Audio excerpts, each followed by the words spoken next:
नमस्कार दोस्तों, स्वागत है आप सभी का विद्याग्राम जीएम में। प्यारे दोस्तों, जैसे कि आप सभी को पता है कि चल रहा है हमारा रिप्रोडक्टिव हेल्थ यानी कि जनन स्वास्थ्य। इसमें हम ऑलरेडी 17 क्लास कर चुके हैं। अगर आपने नहीं देखा है तो प्लेलिस्ट जा कर के आप देख सकते हैं। आज हम 18वां क्लास करने वाले हैं और इसमें हम उन सारे क्वेश्चंस के बारे में करने वाले हैं जो कि ये मानव के जानलेवा रोग हैं, उनके बारे में हम यहाँ पे चर्चा करने वाले हैं।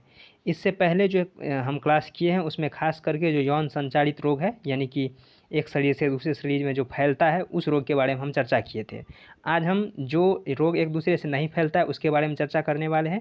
ये एमसीक्यू टाइप यानी क्वेश्चन आंसर होने वाला है, जिसमें एक क्वेश्चन उनके 4 ऑप्शंस होंगे और उन्हीं 4 ऑप्शन से आपको 4 क्वेश्चन नए तैयार भी हो जाएंगे।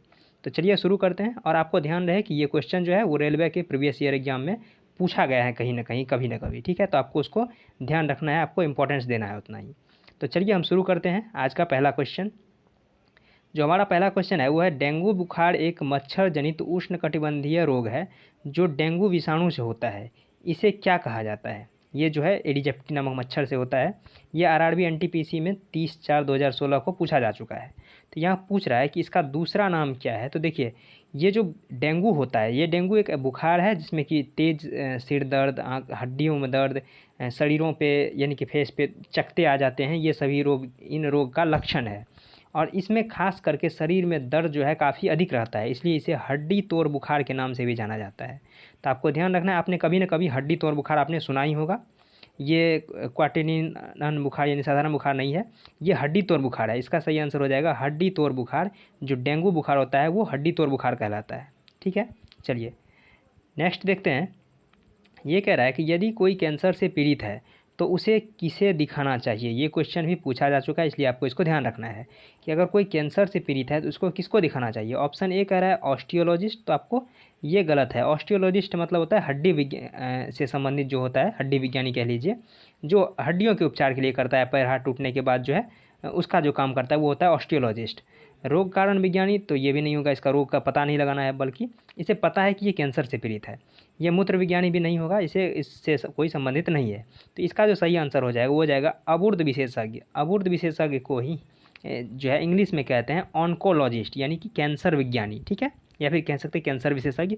तो इसी को हिंदी में अगर ज़्यादा हिंदी कर दे तो यहाँ पर अबुर्द हो जाता है। तो आपको ध्यान रखना है, अबुर्द जो है वो कैंसर से संबंधित है। ठीक है, तो अगर कोई कैंसर से पीड़ित है तो उसे कैंसर विशेषज्ञ से दिखाना होगा, जिसे हम जो इंग्लिश में कहते हैं ऑन्कोलॉजिस्ट। ठीक है, तो इसका सही आंसर हो जाएगा अबुर्द विशेषज्ञ यानी कि ऑन्कोलॉजिस्ट। तो आपको ध्यान रखना है, ये देख सकते हैं इसका किस तरह से इसका बाल यानी कि उड़ चुका है, क्योंकि इसमें अगर प्राइमरी स्टेज में अगर पता लग जाए तो आजकल तो जैसे लेज़र से किया जाता है इसका उपचार, जिससे कि जो ट्यूमर होता है उसको अंदर ही लेज़र के माध्यम से ही मार दिया जाता है और वो ठीक हो जाता है। लेकिन अगर ये लास्ट स्टेज में जाकर के पता लगता है तो इसका जो कीमोथेरेपी ये होता है कि हाई डोज का उसे मेडिसिन दिया जाता है, जिसके वजह से जो है बाल की जो कोशिका है वो नष्ट हो जाती है कह सकते हैं, और बाल अपने आप या तो झड़ के गिर जाएगा। तो इसलिए लोग या तो खुद से ही बाल कटवा लेते हैं या फिर उसका बाल झड़ जाता है। तो इसको ध्यान रखना है कि अगर ये प्राथमिक स्टेज में पता चल जाए तो उसे लेज़र के द्वारा भी ठीक किया जा सकता है। तो इसलिए इसका सही आंसर हो जाएगा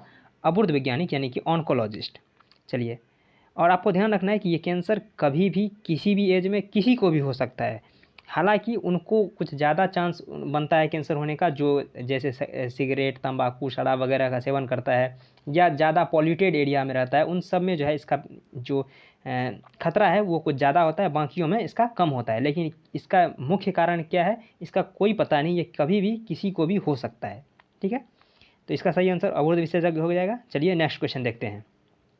ये क्वेश्चन कह रहा है ल्यूकेमिया ये एक प्रकार का मानव रोग है जो संबंधित है।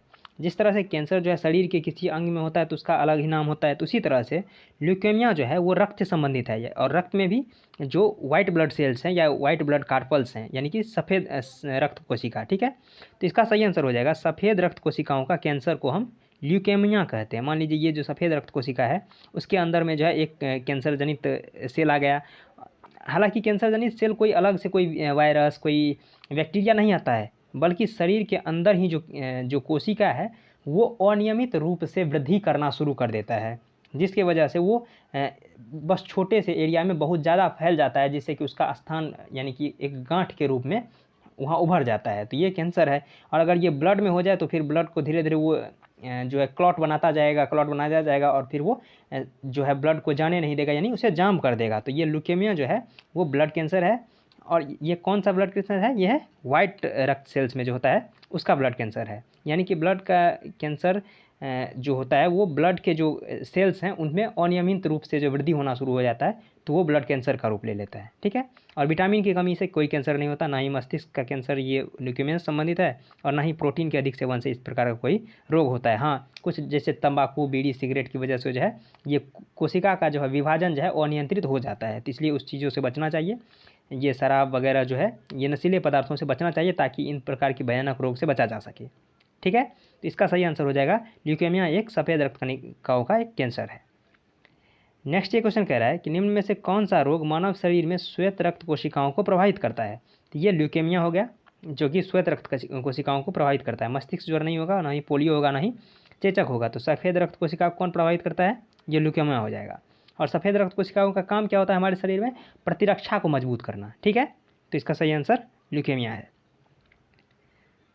नेक्स्ट ये क्वेश्चन कह रहा है डैश जिसका अक्सर सदमे के उपचार में किया जाता है, इसका उपयोग जो किया जाता है, इसमें मानसिक बीमारियों से राहत प्रदान करने के लिए संग्रहण विद्युत रूप से रोगियों को लगाया जाता है। तो उसे क्या कहते हैं? तो देखिए उसको कहते हैं ECT, यानी कि इलेक्ट्रोकन्वल्सिव व थेरेपी। ठीक है। तो इसमें क्या कहता है, इसी तरह से शॉक दिया जाता है जिससे उसके सदमे का जो है उपचार किया जा सके। बात करें EMG का, इलेक्ट्रोमायोग्राफी, ECG का, देखिए ECG इलेक्ट्रोकार्डियोग्राम होता है या फिर इलेक्ट्रोकार्डियोग्राम कह सकते हैं। तो इसमें क्या होता है कि हृदय से संबंधित जो रोग है उसका जांच करने के लिए ECG किया जाता है। बात करें EEG का, तो इसका फुल फॉर्म होता है इलेक्ट्रोइंसीफेलोग्राफ या फिर इलेक्ट्रोएसीफेलोग्राफ, आप जो भी कहिए सही रहेगा।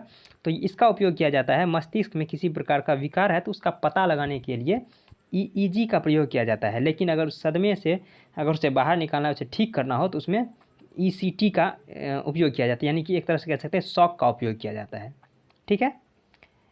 तो इसका सही आंसर हो जाएगा ECT। ठीक है। चलिए, तो आज के लिए इतना ही, मिलते हैं नेक्स्ट वीडियो में, तब तक के लिए धन्यवाद। जय हिंद।